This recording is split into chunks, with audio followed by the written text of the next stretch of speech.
All in this weekend, but a non-AEW talent is stealing the headlines. Is Mercedes Moné heading to All Elite Wrestling? We're going to talk about it and more in today's episode of WrstlXtra. Stay tuned.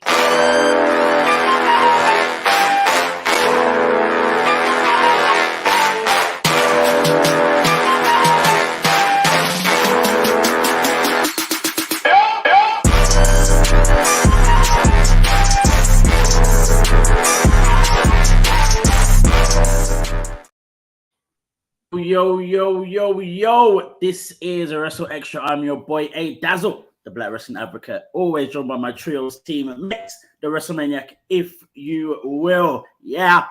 And, of course, the wise man, the professor that is Gerard Bonner. Yes. We had the record-breaking biggest wrestling event of all time over here in the UK. Yes, where it should be. Yes, that's right. In London, in Wembley Stadium, AEW's All In took place with the capacity crowd. And let us talk about the one person that was in the crowd out of these 80,000 plus people. The one person that was important was Mercedes Moné.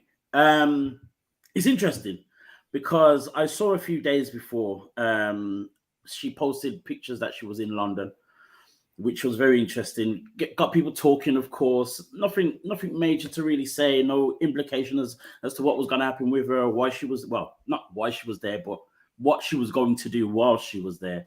But in the end, we just saw multiple cuts to Mercedes Moné enjoying the show, more or less throughout most of the show.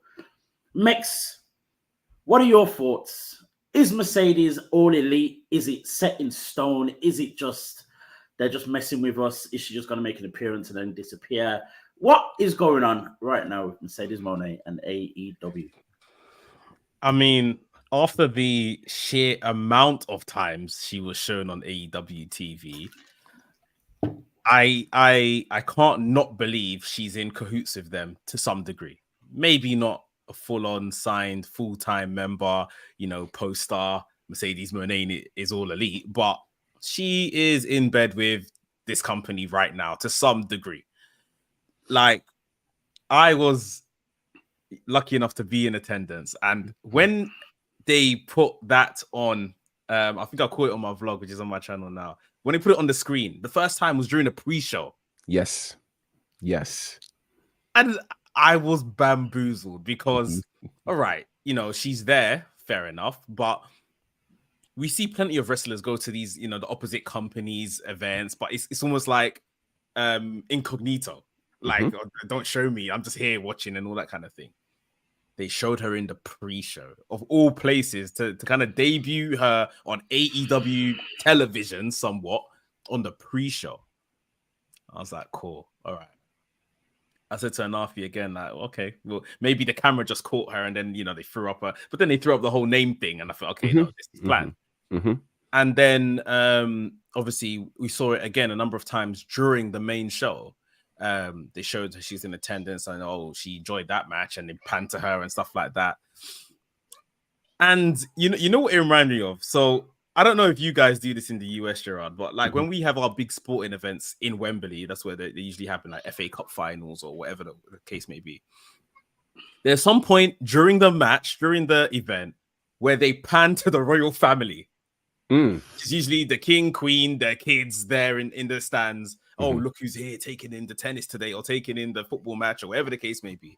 And this is exactly what it felt like to me. They were panning to a member of royalty that is overseeing this entire event. Now, I thought this isn't maybe the conventional way to debut somebody. I mean, we've seen back in the day the NXT or who's in the crowd kind of thing at TakeOver. But at the same time, I kind of liked it only if they kind of continue this. Like, if we get a random Dynamite in, say, 3 weeks and she's in the crowd and they pan to her, I would like the anticipation of what that's going to build and all of that kind of stuff. I don't think it's kind of a surprise to see her there. For sure, I think she would have been on the event. And I think something has come out saying that had she been cleared to wrestle, the idea was to debut her at Blood and Guts, maybe about a month ago now. So yeah, she's definitely in conversation with them. But like the title of today's stream is, I don't think she should sign there. We can talk about the women's division as we talk about the matches and stuff from All In. Great pay-per-view, but Tony Khan, big up Lyric. Those that have seen the press conference saw Lyric's question to Tony Khan, and the biggest sidestep in history of not kind of directly answering the question.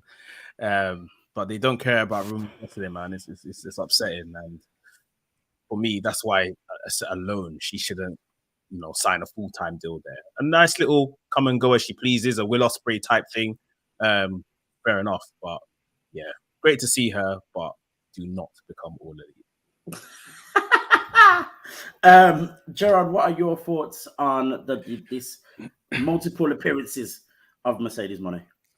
Well, one thing is for sure, you're not showing someone from a rival organization in your crowds. Much like Mech said, what most people may not, well, they found out later that Mercedes had been present during a lot of these appearances in Impact from Trinity and the like. Excuse me. You okay? That's what Mercedes Moné does. She jokes me up, folks. She does that. Trinity, Mercedes, Tamina were all present when Trinity debuted. And I believe they were present when Trinity won the championship, but nowhere near being on camera. This was more than a flex. This was definitely a signal. And I think them putting it in the pre-show said to everybody, you might want to order this pay-per-view because you don't know if she's going to show up. Because I immediately thought, because from watching it, they had the whole pre-game show happening with the panel, which I thought was a brilliant touch. Yeah. And then they literally were like, hold on, we have a disturbance. And it panned to Mercedes. So it immediately created this wild energy in the pre-show. And I literally spent the entire time watching the women's match fully expecting her to come through. Now, this is what's so crazy about this. I totally forgot that she's been injured. That's the crazy part. Her showing up made you forget everything, right? So should she join? Should she not? We're probably going to get into Tony Khan's answer about from Lyric, but I want to point this out too. I'm not going to say she shouldn't sign with AEW. I do think she's at the space right now where she could write her ticket anywhere. She could literally be the free agent that shows up in New Japan, in Impact, in AEW, or wherever else she wants to show up. I think she's at the stage now where she doesn't have to be beholden to a particular company. But I do want to bring up that, to me, for everybody who's talking about the Tony Khan answer, I think we forget that 3 weeks ago, we got almost the exact same answer from Triple H in a similarly worded question. Triple H went on and talked about how he loved the timing of that show, and if we added anything else to that show, it would have been a bit too long. The famous line that I don't look at them as female athletes. We have superstars, men and women. Who's telling the most compelling stories? So I don't think that Tony Khan's answer alone is enough for Mercedes not to sign. Do I think that some work should be done in the women's division? Certainly. Here's an interesting question. Would the signing of Mercedes Moné prompt additional visibility for the women's division? Meaning, would we end up, since Mercedes Moné is going to be on the show, and then you have a Saraya, and then you have a Britt Baker, and then you have, well, we had Jade. We don't have Jade now. But with the level of star power, it would require more than one match per show, because there's no way you're going to get away with Mercedes being the only women's match on a card for 3 consecutive weeks. So the flip side to it is her being signed could actually force the hand of AEW to create more opportunities for women, because I mean, you've got international star power with Mercedes. You have international star power with Saraya. You're building some things with Tony. You've got some things going on with Britt Baker. There are enough, and certainly the division is deep enough where you could easily have multiple situations. Yeah. So I'm just saying there's another side to it. There's no proof of this. Like, as much as I would love everything you're saying, Gerard, there's no proof of this, because when Britt Baker was champion, you know, it's right, she's in every segment, highlighted all the time, and we thought, okay, fair enough. The minute she's not going to be champion, then great, they'll have the champion story, then they'll probably have Britt Baker's story because she's still the biggest star. We saw that to some degree, to some level. Then they brought in Saraya. And Saraya is ultimately the Mercedes before Mercedes at this point. And we thought the exact same thing. And you get the one women's match, and then you just get another kind of women's segment somewhere on the show, sort of thing. I don't think there's any proof from everything we've seen. There's 4 years now of data that we can look at and say, you know, if Mercedes was to come in, it's going to be the same. Like you said, she probably won't wrestle, you know, back to back weeks. They might put her in that segment area, but it's just a case of this is your lot. Like, we can bring in bigger stars so you guys can care more about the women. Fair enough, but this is your lot. One women's match, one women's segment, and that's all you're getting. But to that particular point, I also say, and I can't ignore the fact that literally 3 weeks ago, we had the same conversation surrounding Triple H. So now the real question is, okay, if the 2 largest companies in the world are not properly highlighting women's wrestling, what then do we do? You know, I definitely think it's a scenario where it's not that it's a lack of star power or perceived star power. If the statement is true that, you know, we're trying to highlight the best stories, then why aren't we giving them better stories? Why aren't we giving them stories? Because it's clear these stories can be walked out. Like, here's what's so interesting to me. The Outcasts versus the Homegrown was not a compelling story. For one, it's something that we've seen done multiple times in other promotions, and it really was only the most effective when you were dealing with the NWO in the Attitude Era. Since then, it really hasn't hit the same. So the real question would be, why aren't we writing more compelling stories for these women to be able to tell? It's not an issue of athletic ability. It's not an issue that they're not connecting with people. I mean, my God, you literally here's what's funny. The biggest star in that company, being Jade Cargill, started with a lackluster promo. And we found a way to love her easily. Jade, you just put on TV. She didn't have to say much. She's Jade, right? You have other stars that could fall into this space. It's just a question of the stories to tell. Quite frankly, Athena has been telling an incredible story. Yep. Absolutely incredible story, you know. So I don't know. I think it's an interesting space right now, because I wish this were just locked into one company so we could just, you know, just really have it out with that one company. But it's with WWE and with AEW, and that's interesting. Very interesting. In 2023, that's incredibly interesting. What's interesting is we have the issue with WWE, we have the issue with AEW. We don't have an issue with Impact. We don't. Or even the NWA, which is scary. That's true. Yeah, true. The NWA had their NWA 75 event for 2 days, with the second day being on Sunday. So we had 3 pay-per-views on Sunday, and they had 3 women's titles matches. 3. And then Impact had 2 women's title matches. One of them had 4 tag teams, and then the other was the main event. And then the NWA event on night 1 was main evented with the women's world title. So it's all very interesting to me. But I think one of the reasons we're seeing the changes in the NWA is because we applied pressure. I said this on the Wrestling's podcast last week, and I think I've said this here before.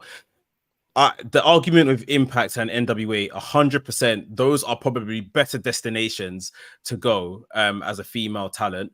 I guess it could be somewhat harder once you've reached Mercedes level in terms of, I don't know what pay structure is looking like over there in those places, but I can imagine it's considerably less than WWE and AEW. But those places do have a lack of male stars. So I feel like they are... The women get more of an opportunity because the male stars aren't of, you know, the levels that we see from the AEWs and WWEs. So yeah, that's probably why. But at the same time, they're just booked better anyway in those places, to be completely honest. Gerard made a good point of it not being a case of lack of star power, lack of ability, and all that kind of thing. And Mex, you just made the point of, you know, maybe it's down to the ratio of, you know, star power of men to women in within the companies and stuff. Is it as simple as that though? But is it a case of because there are so many males, then we can't do much with the females? But then, given the point that Triple H made about him not seeing gender, almost like I don't see color. But anyway, kind of how it felt. Yeah, very much.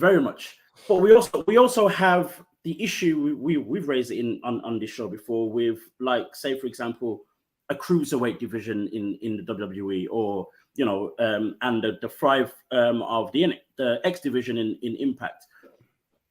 Is it just as simple as, if it isn't a case of not seeing gender, is it the fact that a cruiserweight division, a women's division, just doesn't hit the same as the standard common male main star division? Is that what it is, or could it simply be down to straight sexism? Yeah, I don't believe so. Obviously, people will draw to data and like use things like durability and look at the 15-minute quarters of how it's performing on TV and stuff like that. But my biggest gripe, like, I'm really someone that enjoys women's wrestling and enjoy them getting the opportunity. And my biggest gripe in recent years has been, right, we have a women's Royal Rumble now, which means they have the main event in WrestleMania. We now have 2 nights of WrestleMania. So they should definitely be getting one night as the main event. Like, if you're telling us the Royal Rumble takes you straight to the main event, I know they often use main event in just jest, and we've had a pay-per-view, like, I think last month or 2 months ago, where they had 4 main events on the card. Like, it's ridiculous. Yeah. But if you're having a Royal Rumble for the women and a Royal Rumble for the men, and you have 2 nights of WrestleMania, please make one of those a women's main event. And if you don't, because you're going to tell me that the story doesn't add up to what some of the men are doing, you have failed. That's on you. Because you've now told me this is the road to WrestleMania. This is an important match for the women's division because they're going to go fight for the main event, because you've said that since January. And then when we get to March or April WrestleMania, their match is in the middle of the card or something silly like that. So you're not making it feel important. You're not booking it to the men's level. So then everything you're saying in your press conference is a bag of lies. You've proved it. And my thing is also this as well. Obviously, we had Evolution when we had it. I can't remember how long ago that was now. And the women's division is actually better now than it was then. Tell me why there is no Evolution. Even if it was an episode of SmackDown, for example, you know what I mean, and they had all women, why is that not happening? I don't understand. So I do believe it is very much so them failing themselves, them failing the women. But the difficulty I have is just understanding why they are not putting in the effort, why they're not putting in the work, why they think they're not as important, or, you know what I mean, and stuff like that. I just don't understand? Well, I'm going to say something that, well, it is what it is, right? I think the issue that we have when it comes to women's wrestling is also a similar issue that we have seen when it comes to when we don't see African American stars in certain spaces. The question is, where is the representation backstage? One of the reasons we had evolution in WWE is because we had a certain Stephanie McMahon in a prominent role to help really champion the role of women, not just on screen, but most importantly, off screen. When the NWA did Empower, you had Mickey James, who was helping to lead the charge to really help promote and produce this kind of event. What has happened since then is Mickey James is no longer connected to the NWA because her husband isn't, and the same way that the NWA has spoken about women's wrestling. Stephanie McMahon very visibly left the WWE. And since then, we don't see the same kinds of pushes as we do for women when these people were in place. And to my knowledge, there has not been a woman in AEW in a booking capacity, involved in creative, all of those types of things. Now we know, about women in HR and women as lawyers, but not necessarily in the space of creative and being able to champion the role of women. And so this is where, again, when we talk about representation, here in America, it's the same thing we talk about when we start talking about what we call football, American football, because I know football is football in the rest of the world. But between American football, basketball, and at least I'll acknowledge it. And in these other spaces, it's great to have players on the field, but you need representation as owners. You need representation in decision-making spaces. And so I really believe this, again, is where women are needed in these major companies to be able to speak up for, hey, women should be represented. These are the kinds of stories. Think about how crazy this is. Could it be that one of the reasons that we don't have the kinds of stories that we need for women to be told is because men are trying to tell women stories? Exactly that. Exactly. I've never, just like we don't expect our Caucasian counterparts to tell the stories accurately of people of color, how asinine is it for us to believe that men can adequately and accurately tell women's stories? Women should be in spaces to do that, or at least to be able to contribute and say, no, this isn't what we would say. This isn't how we would react to this. This isn't how we would behave in this space. And so because those things are missing and there aren't people championing this, because as much as we as men want to do it, we end up being allies. We are allies, but you need women in positions to be able to say, hey, look, this isn't right. This isn't working. We need representation. We need that. The worrying thing about it all is that maybe 10, probably not even 10, maybe about 20 years ago, we could, have this type of conversation, and then it would be difficult to find, maybe women who are involved in wrestling enough to be trusted in those spaces and all the rest of it. Whereas now in 2023, I'm sorry, but it's not the case. I mean, we see the likes of Stephanie Hardy's joining us in the chat. TK Trinidad. We've seen a few other ladies that have worked with TK that are now appearing on the shows backstage and doing their own thing, getting their own interviews with some of the big stars in wrestling and all the rest of it. And they're not doing it because they're pretty faces. They're doing it because they know what they're talking about. They've been following this thing from when they were little themselves. All this kind of stuff. They know what they're talking about. So, and then again, we've got the performers in the ring who have been in the wrestling space for a long time and all the rest of it as well. So I don't understand why this is still happening.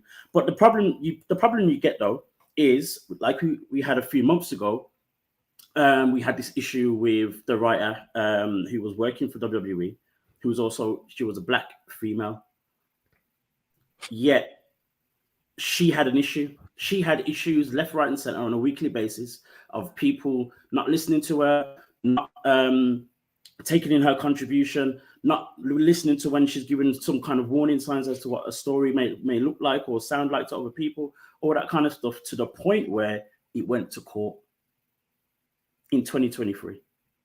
What's going on? Like it just doesn't make sense. But the problem is there's still this ceiling that any African American or any female will have to face because it's a white male dominated industry, and that's the issue. And the tougher part, do we want to talk about what happened with that court case? Exactly. Go for it, Gerard. Because the tough part about that is the case ends up being dropped. It's dropped. And, you know, the thing that most people didn't know until the story about it being dropped is that the young lady was being represented by the Cochran firm. Now, if you don't know who that is, remember a guy named Johnny Cochran? You know, if it doesn't fit, you must have quit. OJ, yeah. His firm was taking the case. So again, just kind of reading the tea leaves, if they are saying, hey, this is being dropped, that's it. The likelihood is that there wasn't enough evidence for them to win the case, which again makes things very difficult. You know, for instance, we can, as people of color, we can know and sense when there's some sort of bias or ism that's happening. But the tough part is proving it. Like you need certain super blatant things for it to be able to be proven in a court of law. And if you can't prove it, or if you don't have enough people who are willing to stand by and say, hey, this is what happens, this is what you end up going through. So it's very challenging. And I think it's why outlets like this and Women's Wrestling Talk and many of the other outlets that really do speak to marginalized and underrepresented communities in this industry are so important. Because if our voices aren't heard, it's not intrinsic that it'll just automatically be, oh, wow, there aren't women on the card. Oh, wow, there aren't enough people of color on the card. They're not going to just say that. We have to really scream that loudly for them to go, wait a minute. No, I think they're right. We need to do something about this. It's a shame. It's a shame. We could go in circles about this, and I'm sure this is the kind of topic we'll talk about every single week, because for sure, because it's real. It doesn't feel like it's going to change. It doesn't feel like it's going to change. Let's get back to the wrestling that happened at All In as well. We saw Swerve team up with Christian Cage to take on Sting and Darby Allin. Mex, just give me the quick 411 of what went down with Swerve, Christian, Sting, and Darby. It was a really fun match. They've done very, very well. I was very impressed. Again, a shame that AR Fox didn't make it, and I was still kind of hoping for him to pop up somewhere, but it wasn't meant to be. Swerve had the live performance as part of his entrance, and took the mic and just chanted. It was almost cult-ish the way he was like, "Whose house? Swerve's house. Whose house? Swerve's house." And the British crowd love a cheer. Like they love stuff like that. So he definitely knew. He done his research coming into that, and just the match was, it was gnarly in places. Obviously, the coffin was there. Me and Anafi were sitting down, and the African in us was kind of doing the sign of the cross every time they opened the coffin. We're like, never, not me. I can never get in a coffin. But yeah, it was absolutely crazy. The spots right at the end where Swerve was basically sticking out fingers, just fingers to kind of keep him alive in the match. And then obviously we got the coffin drop onto the coffin and pushed in by Darby, and he laid on top of it to ensure the win. Really good stuff, man. And it's almost again one of these moments of, I think, was it last week or so when Swerve was in the press, he was talking about how WWE is kind of like they didn't really know what they let go of sort of thing, and it's like another level like that Swerve has climbed on. We talked about the multitude of people that weren't featured on this card, that maybe were featured in places where we didn't expect them to. this was a spotlight match going into this card. It was one of the better stories they were telling on TV. And again, like I said, it's another notch in this career of Swerve. Like he was, you know, one of these first people, black talents, to perform in 80,000 arena stadium for AEW. And you know, I just hope that, you know, although it's a loss, we just keep seeing the momentum, him being used, maybe somewhere along the line, a title win or something, or, you know, some big scalps against some talents. Yeah, it was really good. Very, very impressive. It was a very good match. Gerard, the other match that we saw another big win in was for the AEW Trios Tag Team Championships as well. We saw the Acclaimed and Billy Gunn take on the House of Black, even though this is the real House of Black. Gerard, just give us the 4-on-1 about what happened with that match right there. Yeah, pretty incredible match. You know, coming into it at Dynamite, you know, we weren't sure if we would see Billy Gunn kind of ever again. He had already left his boots in the ring several weeks ago, and he made his return at Dynamite and said that it wasn't, you know, the daddy that was coming. It was Billy Gunn, and, you know, it was going to be a problem. So, you know, we get to this match, which, again, first of all, shout out to, you know, the House of Black for their tribute to Bray Wyatt at the start.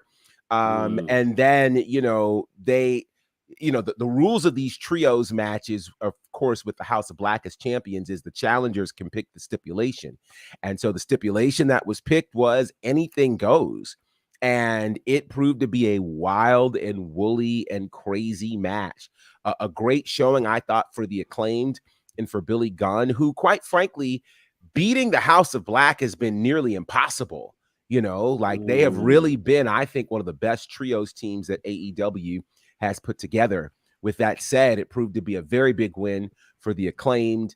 Billy Gunn, your new trios champions in AEW. Massive move. And again, I mean, you know, this is some pretty high cotton for the Acclaimed, who last year won the AEW tag team titles. And now they're in a space where almost a year later, they are now the trios champions. So very, very big move for the Acclaimed, for Billy Gunn.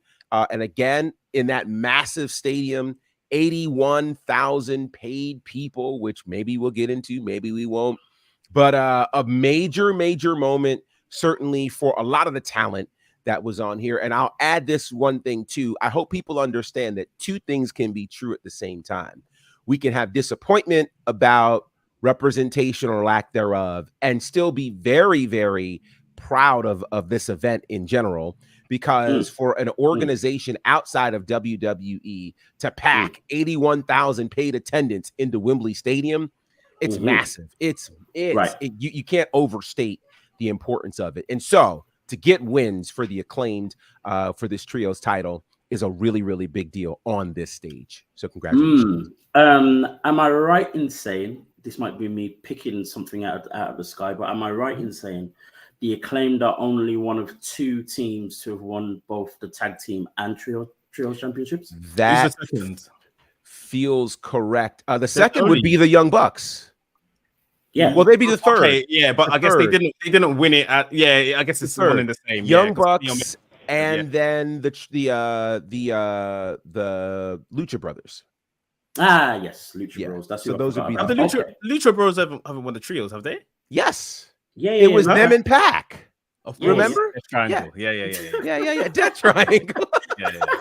That's how much stuff happens here. So remember them. Yeah, remember them. Okay. So that's again another major notch for the Acclaim to add to their resume. Again, another team that kind of started out as a team that were thrown together in AEW. No one didn't really get it at first. Now it's like we can't get enough and don't want to get rid of them at all. So that's. Can I just add quickly? Yeah, I see them beginning to, and I've spoken about this a lot. Like I feel sometimes I feel they're forcing them a bit down our necks sometimes, kind of put them into position just because they know people love them. So it's just like, you know, let's put them here, sort of thing. Just always giving them something to do, sort of thing. I see them kind of developing like the kind of cult following, like the New Day. and becoming very New Day-ish for AEW. Like I think they've got that kind of charisma to them, and it's that same sort of energy when New Day finally kind of turned face, that everyone accepted them, was dying for pancakes in the crowd and all of that kind of stuff. Like I feel like they're definitely going down that road, a very good road to go down, obviously. It definitely is in a very similar sense. Obviously, you know that they have their little gimmicks. So New Day had the pancakes, they've got the scissors. They've, as you said, they've got their own charisma, both as a team and individually as well.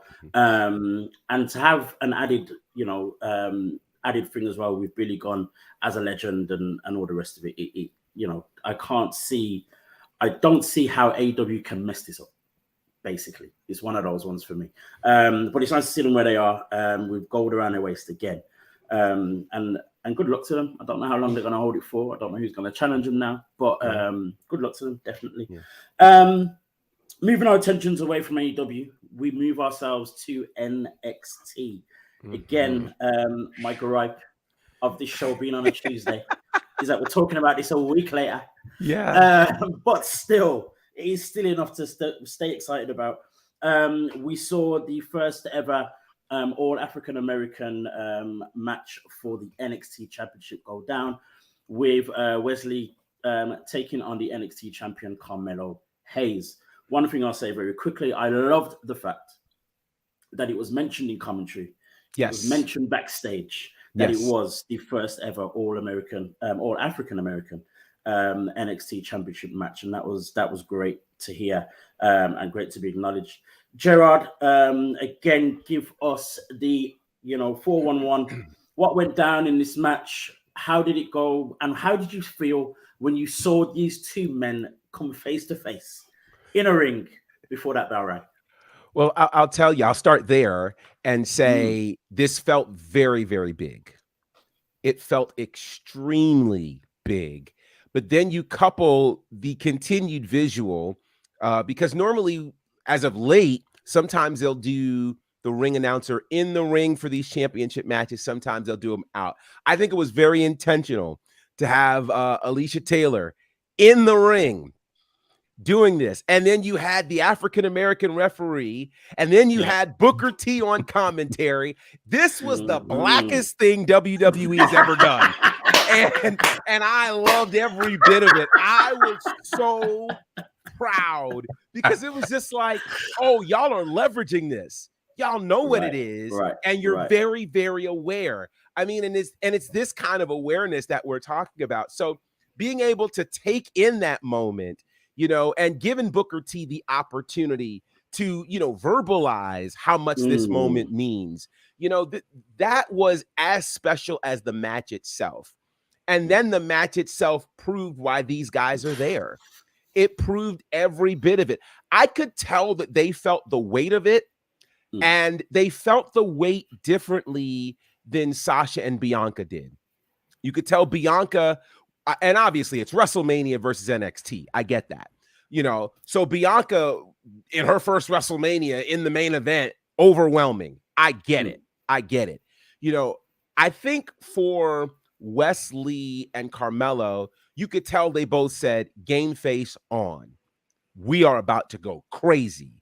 And they did. What a match. There were so many moments that I really thought Wes was going to win this thing. And I was low-key disappointed that he didn't.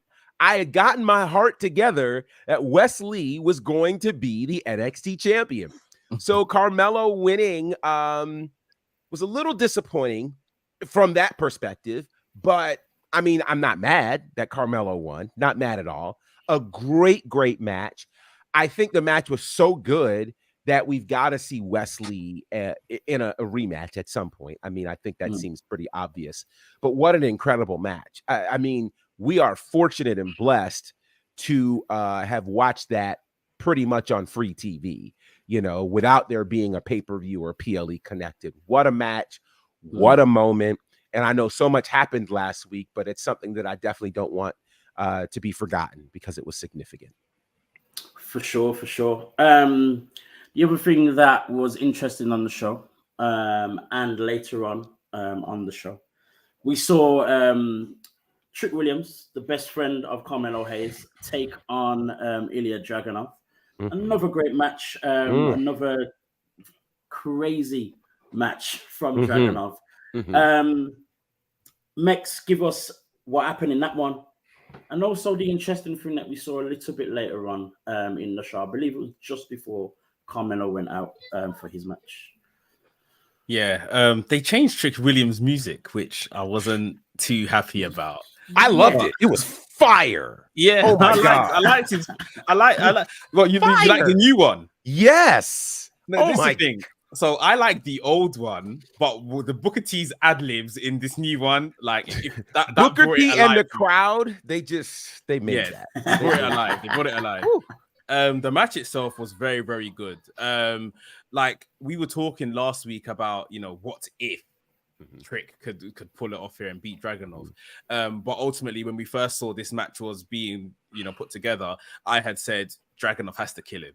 Because Dragonov went all the way with Carmelo, but yeah, Trick isn't of that level, so ultimately Dragonov should just kill him quickly. Ultimately, but they had a fairly competitive match, and for someone to be, I guess, so young in their career like Trick, he really kept up with Dragonov. You couldn't necessarily tell, and of course, it's just like that strong, forceful, heart on my sleeve approach by Dragonov, and Trick was trying to be more calculated, trying to get his moves off and stuff. It was really good. I was somewhat even surprised that the match was that good, rather than them having a squash and Dragonov kind of just killing him and it being over and done with. So Trick really held his own. Ultimately came up short. Then we got the interaction that we spoke about last week as well, that, these guys, okay, they're not running together right now, but they should still show that they're friends. And we saw that. Trick came to kind of wish Carmelo Hayes all the best with his upcoming match. And, he took a look at the NXT title. Maybe it's just a form of inspiration, something to aspire to one day. Some of the words were said, and then he handed the title over to Carmelo Hayes. There wasn't the awkward, I'm trying to grab it and I'm still holding it sort of thing between them. True. He handed it over, but again, after kind of like a long gaze and stuff like that. Maybe somewhere along the line, probably sooner than he's ready for, Trick asks for a title shot. We might be seeing that soon. But yeah, again, just another little seed within this story. We've now got this in terms of the title and stuff like that. Obviously, Trick stepping out on his own is a big move in the story. Before that, was it who was it again? Ooh, who was the legend that said to Trick that you're the guy? Was it? Oh, it was Apollo Crews. Oh yeah, a legend. It was Apollo Crews. You said legend. no disrespect. For some reason in my head, yeah, I thought it was Mark Henry, but I was like, Mark Henry don't even work there. Like, it couldn't have been. But right here on this show, it was Diamond Dallas Page who said that Trick was the guy. That's correct. That's correct. So yeah, I was thinking, the Apollo Crews one. That was the legend I was thinking of. Yes. So it was Apollo Crews on NXT TV that told Trick that you can step out the shadow. You're your own man. So all of this stuff is kind of coming together and culminating, and I guess we'll see. But Trick held his own. It was a good showing. It really was. The long gaze, the little thing at backstage was very interesting. Does it then now mean, because we've seen that and it was quite obvious, does it now then mean that we have to have that match in NXT while Carmelo is still the champion?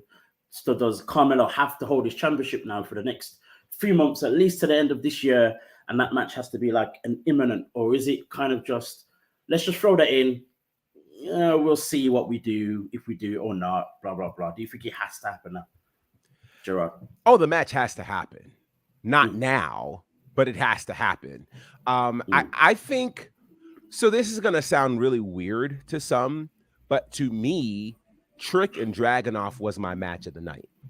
And it was my match of the night for a couple of reasons. One, I know we expected Wes and Carmelo to kill it, and they did. But I didn't have the kinds of expectations that this match delivered. Literally from the start, man, people came with Trick. Trick was a star. And I think we got to see the true star power of Trick Williams. The people were with him this entire. I mean, it was crazy how they were with him the whole match. And even at the end, from all of the crazy chants they had during the match, I mean, they were so into Trick. So I think we're watching the star of Trick Williams being born. And we're going to watch that build. And I don't think they're going to rush that. I think they're going to let that simmer and let it cook the proper way that it's supposed to. So by the time it's August now, right? So certainly by the time we get to the end of the year, or maybe even New Year's Eve or New Year's Rush or New Year's Evil, whatever that event is, we'll start talking potentially. We might have to see this cook all the way to Stand and Deliver. But I think Stand and Deliver Mania weekend in Philly, that is where we get Trick and Mello for the NXT Championship. You heard it here first. Philly, the home of brotherly love. Do you see what I'm saying? Boom. Okay. Yeah. That would make a lot of sense. If I can make another comparison, I think they see like early signs in Trick Williams what they saw in Mr. Patrick Clark. Just in terms of charisma. Wow. Now, not to obviously taint Trick Williams with anything of what this guy may have or may not have done, but I just feel like, although obviously we can see Carmelo is like the overall star, he can wrestle very well, everyone likes him, great appearance, great on the mic, like he's kind of just ticking all the boxes, if you like. Just Trick Williams, in terms of his charisma, like we saw him on the NXT, the coaching for the what do they call it, the trials? Yes. The trials, and being kind of like the face of that almost. The certain spots they've used him in NXT already as well. I think this guy is just going to be one of these guys that go to main roster and maybe it clicks, like almost like it's done for LA Knight to some degree. He's going to be, not to say he can't wrestle, because like I just said, he's had a great match with Dragonov, who is one of the best wrestlers in NXT currently. But his entertainment value, his superstar, is going to supersede anything that they need him to do in ring.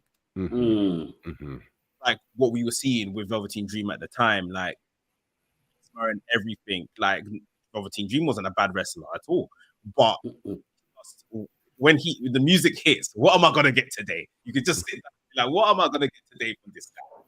And I feel like he's entering that, and he's in the right business for it. He's in the right place for it in WWE. So, I think that's definitely a mini project that the powers that be definitely, got special hands on.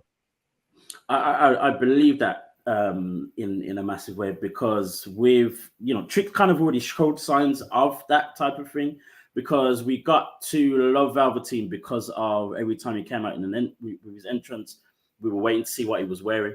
And all the rest of it. And I think Trick's kind of, he's done that a couple of times already, with his attire and that as well. We've seen Carmelo do that kind of thing with, how when he has the little video thing before he comes out. But then the other thing as well with Trick is, we talk about him possibly, when he gets to main roster and stuff like that. Like with a Montez Ford, charisma is, I guess is in front of everything else that he's able to do, and he's able to do everything else very well too. Carmelo, very similar to that. But I think with, as you said, Mix, with Trick, the charisma is going to supersede anything he can or maybe can't do in the ring.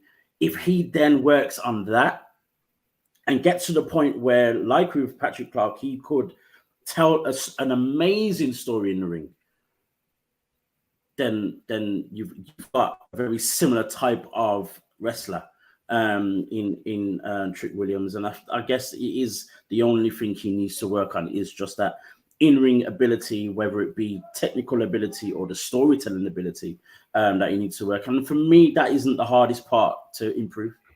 When you've got that amount of charisma cannot be taught.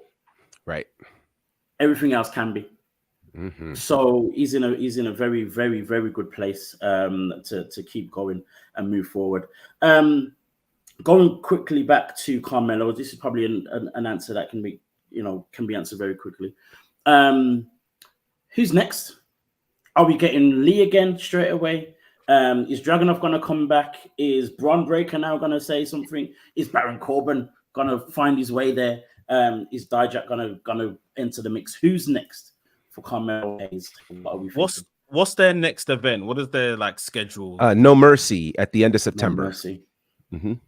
So that's end of September. 4 weeks, 5 weeks from now. And that's a pay-per-view, isn't it? It is. It's not a TV thing. Okay. I don't know. I think they still need to maybe give him someone from NXT. They are clearly not shy right now in terms of sending people down from main roster. We see this Noam Dar's Invitational for the Heritage Cup. They've sent down some main roster talents and stuff like that.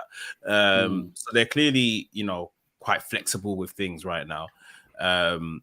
I think maybe get someone from NXT on that card and then use a more experienced main roster talent, maybe somewhere else on the card as the draw sort of thing, because you don't want to keep. He recently fought Baron Corbin for the title, so you don't want people to feel like he's blocking. These main roster guys are blocking the road for them. You see what I mean? In terms of who that could be in NXT, though, I don't know. There's still the rumors of Pillman Jr. coming in. And that will be, at least someone that's been on TV somewhat recently. A name, if he goes by Pillman Jr. as well, I guess that helps somewhat. I don't know. Gerard, any ideas who it could be? I'm for them running it back with Wes Lee. I think there's enough time in there, and it's not unprecedented for somebody to have had a match on NXT TV and they run it back for the pay-per-view. I think he right now is probably that guy. I think it's him or Dragonov. Dragonov getting this win and then they go at it one more time, or God forbid you put both of them in there and it's a three-way with Dragonov, Wes Lee, and oh God, we would go crazy. The only thing I would say though is if it is in a singles capacity, either Wesley or Dragonov, I kind of think Carmelo Hayes has to lose. Yeah. I was gonna say the same thing. I'm thinking the same thing as what Gerard said. I feel it has to be one of those two, or it has to be a triple threat match. Yeah. And if it is one of those two, and if it is a triple threat match, Carmelo loses. But at the same time, we've just mentioned how Carmelo needs to hold it in order for him to have a match with Trick. So could he lose, then win it back, have a match with Trick, or does he win, have a match with Trick, all the rest of it? But I do believe it has to be. I can't see anyone else challenging apart from Dragonov or Lee, because I mentioned Baron Corbin and I mentioned Braun Breaker, but, they've got their thing with Von Wagner. Wagner. They're going to end up in a triple threat match, and that's so neither of those are coming for the title by No Mercy, at least anyway. So yeah, I believe it has to be one of those two guys, if not a triple threat match. Given those three different turnouts, I believe Hayes has to lose for the sake of one of the other two guys. I think it's as simple as that. So the next few weeks should be very interesting. Yeah. Very interesting indeed. Definitely. Moving our attentions to sadder news, I guess, is, recently we heard a few days ago the untimely passing of Bray Wyatt. Bray Wyatt, of course, was only, I believe he was only 36 years old. Something like that. Yeah. Gosh, just to think that's only 2 years younger than me. So that's hard to take. And it was very sudden. The news dropped. I believe it was it Thursday evening? Yeah. The news dropped and it took the wrestling world aback a lot. We knew Bray wasn't very well. We didn't know how serious it was. We didn't know what it was, but we knew it was the thing that was kind of keeping him off TV for a while and all that kind of thing. And there was talk of him kind of coming back, but I remember his father only a few days, if not a week before, gave a bit of an update that he was still ill, not ready to come back yet, and stuff like that. So to hear that he passed was very difficult. Gerard, do you remember where how it felt when you heard, and just give us kind of like, how you've seen the wrestling world react to the news of Bray's passing? Yeah, I was outside doing some things with my car, and I just checked my phone randomly, and it was like somebody punched me in the stomach. It was just the most unbelievable news, and of course a day after Terry Funk, which Terry Funk being a legend, that's one thing I think. And I'll tell you, in terms of how people have responded, the responses have been so powerful. And I think for a lot of people who were fans who didn't really get to see the man behind Bray Wyatt, you really got to understand that this man was absolutely special, wildly beloved by, the wrestling community, and to see how wrestlers really responded to it was so powerful. I heard a lot of people saying this, and I kind of felt like it too.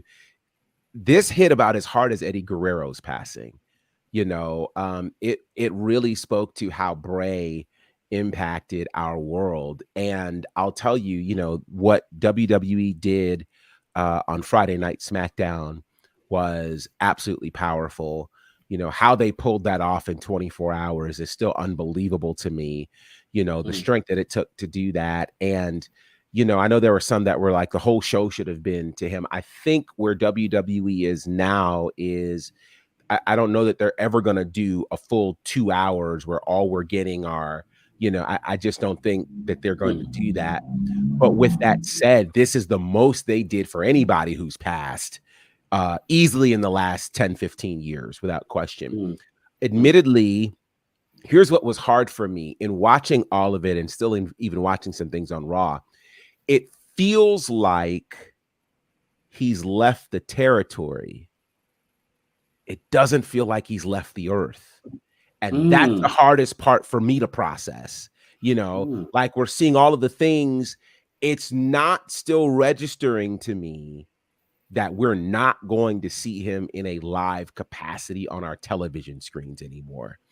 And it's hard to believe that it was just 10 months ago when we were, looking at QR codes and talking about the White Rabbit. And, it was then. So it's so hard to believe that it was October when this man made his comeback and he's not here anymore. That's a lot to process. And I saw a spot where Seth Rollins had, apparently broken down in the middle of a ring, and told the fans that, I don't have a therapist. Thank you for being my therapist. To which I hope that there are some serious grief counselors in WWE, because these kinds of deaths, I mean, for us, it's an entertainer and an athlete. And if we feel it deep, how much deeper do the people who worked with him feel it? And then they had to go back and go into work in those same environments that they worked with him in. That's very challenging. So I hope that they can provide a degree of grief counseling, because this is a tremendous loss that we are going to be feeling for a long time to come. And it just makes me sad that I don't feel like we ever got to see him at his apex. I felt like there was so much more for him to do. And the idea that won't happen is just very, very sad. Mex, we're talking about Bray, but also as well, obviously not too long ago, we lost Brody Lee. Both were in the Wyatt family in NXT, made to the main roster, did their thing, had their feuds with the New Day, great matches with them, stuff like that. And obviously we lost Brody Lee, suddenly as well. How does it feel, as Gerard just said, how does it feel to know that even with both guys, we lost them at a point where we were just waiting to see them hit that next level, knowing how much they've already done and knowing and just having this anticipation of the potential that they had. How does it feel to now know that we won't get that? Yeah, I think this is where the difficulty of taking this on the chin comes from, because Brody was having the run of his life. He's moved to AEW, brand new character. We were loving everything he was doing. He could do no wrong. He brought to life a faction that was dead on arrival, basically. And he was gone. And like Gerard just said, you know, the same way with Bray. Bray had come back from a long period away from the company. Right, his first feud didn't really, you know, it made LA Night, but it didn't really do much for him. And then we've been waiting. Where is he? Where is he? We eventually heard he hasn't been well, and you know, now this sort of thing. And it is 100% akin to Eddie Guerrero, because all of these guys, the common denominator is that they were in the middle of their run. Yeah, right. We could sit back and enjoy Terry Funk, you know, all the pictures. You could even see the way they framed the vignettes and stuff around it was, you know, kind of more happier, like let's celebrate the life of. Because he's had his run, he's had his career, and you know, just generally, you know, although he wasn't of like massive, like great old age, like you could still really say he probably died a bit early in terms of age, but you know, we've seen him come, you know, bring it to a close and have closure on his career somewhat. Right. With Eddie, with Brody, with Bray. Now we haven't had that closure. It's just been abrupt in the middle of their career, somewhat at their peaks for some of them. Bang, we've lost them. And for me, it was particularly hard to take. I was literally shutting down my computer. I was sitting right here. I was shutting down my computer, and after you messaged me, have you seen this? That this guy's dead. And as you do, we just run to all our credible sources. And God forgive me, because it's Bray Wyatt and all of this spooky stuff he's involved in. I thought, it's an angle. It's an angle. The guy's fine. Come on.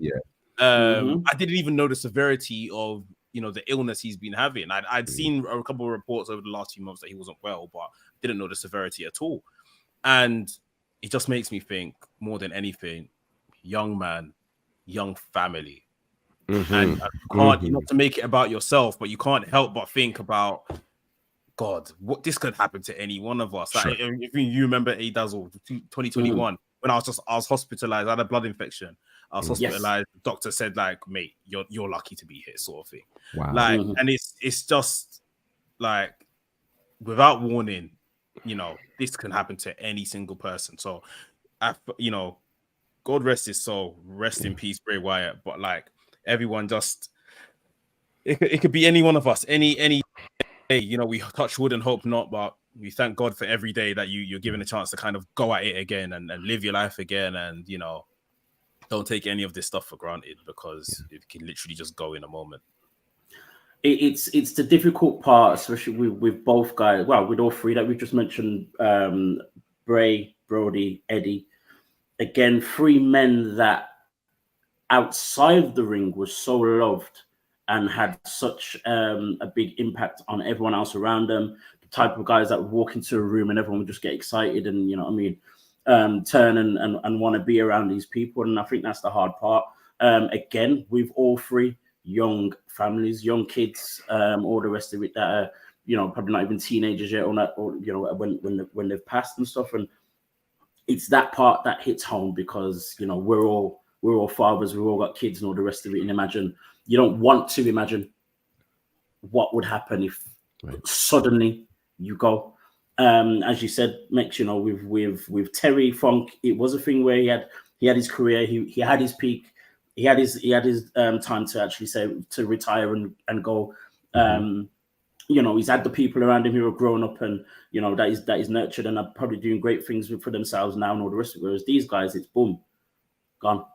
Yeah. And that's the very, very difficult part, and it hits home because it's so we can relate to it, to, you know what I mean, so much in our own life. So that's the difficult part, man. I want to add one other name that happened earlier this year as well. That's Jay Briscoe.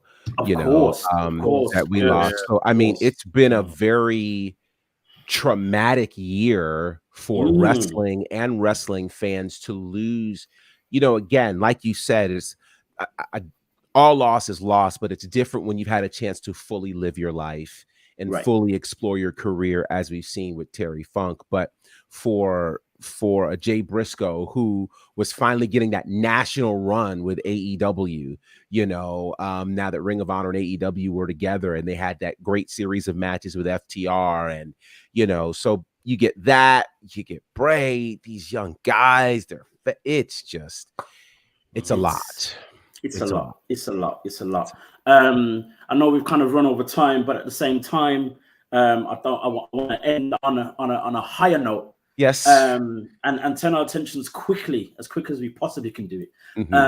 To Impact. Emergence was it Saturday or Sunday? I can't even remember. Sunday. I was so everything was Sunday. All in, NWA, Emergence, all Sunday. Crazy. So we basically had a Sunday roast. Yes. Of wrestling. Sunday roast of wrestling, meat, 2 veg, all of that, Yorkshire puddings and everything. So Emergence went down.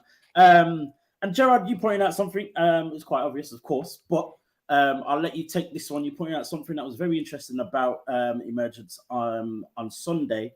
Tell us what that is and give us the full rundown of Impact's last show. For sure. Emergence, another event in Canada. Impact likes Canada. And so I'm not mad at that. Go to where you're loved. And so, you know, it was main evented, of course, by the women's world title match, the knockout world title match, Trinity and Deonna. Big night for Trinity as she defeated Deonna Purrazzo, made Deonna tap for the second time, which that's crazy. That is nuts. And so, you know, just thinking about, we talked extensively here on the show about what Trinity's reign needed to do to really make it pop. And these are the things, you know, exactly that. We're seeing Trinity who can win now multiple ways. You know, she can hit you with a split-legged moonsault. She can hit you with the rear view, or she can tap you out. We hadn't met the tap out version of Trinity. So to be introduced to her by her defeating one of the top 10 women in the sport is massive. So congratulations to her. It was a good night for Black wrestlers. You know, you've got Leo Rush, who was a part of the winning 8-man tag team that won. It was him and Bully Ray, Moose, and I forgot the 4th man, I'm sorry, but they defeated Josh Alexander and Time Machine, and that was the match right before the main event.